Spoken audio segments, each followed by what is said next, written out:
Bismillahirrahmanirrahim. Assalamualaikum warahmatullahi wabarakatuh. Baiklah teman-teman, perkenalkan nama saya Nurholik Rahman, saya dari kelas P3G. Di video kali ini saya akan membahas 3 materi yang sudah pernah kami bahas sebelumnya. Yang pertama, arti psikologi agama. Yang kedua, objek kajian dan metodologi penelitian psikologi agama. Dan yang ketiga, sumber kejiwaan agama, untuk memenuhi tugas akhir mata kuliah psikologi agama yang diampu oleh Bapak Edi Waluyo MSI. Baiklah, langsung saja untuk yang pertama di sini ada arti psikologi agama. Psikologi agama sendiri adalah cabang ilmu psikologi yang berfokus pada studi tentang pengaruh agama terhadap perilaku, pikiran, dan emosi individu. Psikologi agama mencoba memahami bagaimana keyakinan dan praktek keagamaan mempengaruhi kehidupan mental dan sosial seseorang. Dalam konteks ini, agama mencakup berbagai sistem kepercayaan dan praktek spiritual yang ada di masyarakat, sedangkan psikologi berhubungan dengan proses mental dan perilaku manusia. Konsep-konsep utama dalam psikologi agama, yang pertama, religiusitas, merujuk pada tingkat keterlibatan individu dalam praktek keagamaan seperti ibadah, ritual, dan komunitas. Yang kedua, spiritualitas. Berbeda dengan religiusitas, spiritualitas lebih bersifat pribadi dan tidak selalu terkait dengan institusi keagamaan. Terus, pengalaman keagamaan, termasuk pengalaman mistis atau transendental yang dapat mempengaruhi cara seseorang melihat dunia. Yang kedua, yaitu objek kajian dan metodologi penelitian psikologi agama. Objek kajian dalam psikologi agama sangat beragam dan mencakup beberapa aspek penting.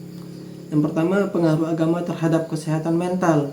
Penelitian ini mengeksplorasi bagaimana keyakinan dan praktek keagamaan dapat membantu mengatasi stres, depresi, dan kecemasan. Misalnya, banyak penelitian menunjukkan bahwa individu yang aktif dalam praktek keagamaan cenderung memiliki tingkat stres yang lebih rendah. Terus, perilaku sosial. Kajian ini meneliti bagaimana nilai-nilai agama mempengaruhi tindakan sosial individu seperti altruis, toleransi, dan keterlibatan dalam komunitas. Terus, identitas keagamaan.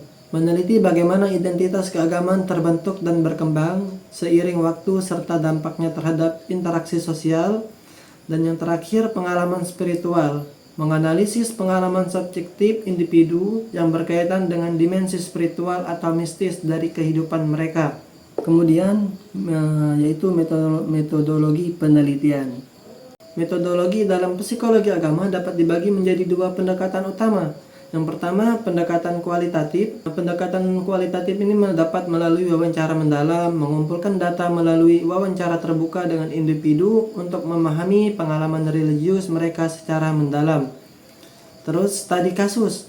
Menganalisis kasus-kasus tertentu untuk mendapatkan wawasan tentang fenomena keagamaan tertentu. Terus lanjut, observasi partisipatif. Peneliti terlibat langsung dalam praktek keagamaan untuk memahami konteks sosial dan budaya. Terus yang kedua, yaitu pendekatan kuantitatif. Pendekatan kuantitatif ini dapat melalui survei, menggunakan kuesioner untuk mengumpulkan data dari populasi yang lebih luas mengenai sikap, perilaku, dan pengalaman religius. Terus yang kedua, yaitu eksperimen, melakukan percobaan untuk menguji hipotesis mengenai hubungan antara variabel religius dan psikologis tertentu. Selanjutnya, yaitu analisis statistik. Menggunakan teknik statistik untuk menganalisis data yang dikumpulkan guna menarik kesimpulan yang valid. Yang ketiga, sumber kejiwaan agama. Sumber kejiwaan agama merujuk pada berbagai faktor psikologis yang mempengaruhi kehidupan spiritual individu. Beberapa sumber utama yaitu meliputi pengalaman pribadi seseorang seperti trauma, kehilangan, atau momen kebangkitan spiritual dapat menjadi pendorong utama dalam pengembangan keyakinan agama. Banyak orang menemukan makna hidup melalui pengalaman-pengalaman ini. Terus yang kedua, lingkungan sosial. Lingkungan tempat seseorang dibesarkan, keluarga, teman, komunitas berperan penting dalam membentuk keyakinan dan praktek keagamaan. Dukungan sosial dari kelompok religius dapat meningkatkan kesehatan mental dan memberikan rasa identitas. Yang ketiga, tradisi keagamaan. Doktrin dan ajaran dari tradisi keagamaan tertentu juga merupakan sumber penting. Misalnya, ajaran tentang pengampunan dalam agama-agama tertentu dapat membantu individu melepaskan beban emosional. Yang keempat, kognisi dan emosi. Aspek kognitif pemikiran dan emosional perasaan juga berkontribusi pada kehidupan religius seseorang. Keyakinan tentang Tuhan atau kekuatan yang lebih tinggi dapat memberikan rasa aman dan harapan di tengah kesulitan hidup. Yang kelima, praktek spiritual. Ritual-ritual keagamaan seperti doa, meditasi, atau ibadah memiliki dampak signifikan terhadap kesejahteraan psikologi individu.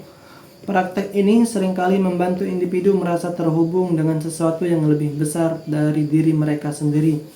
Baik, mungkin hanya ini yang dapat saya sampaikan dari ketiga materi yang telah saya paparkan. Kurang lebihnya saya mohon maaf. Kepada Allah saya mohon ampun. Wabillahi taufiq wal hidayah. Wassalamualaikum warahmatullahi wabarakatuh.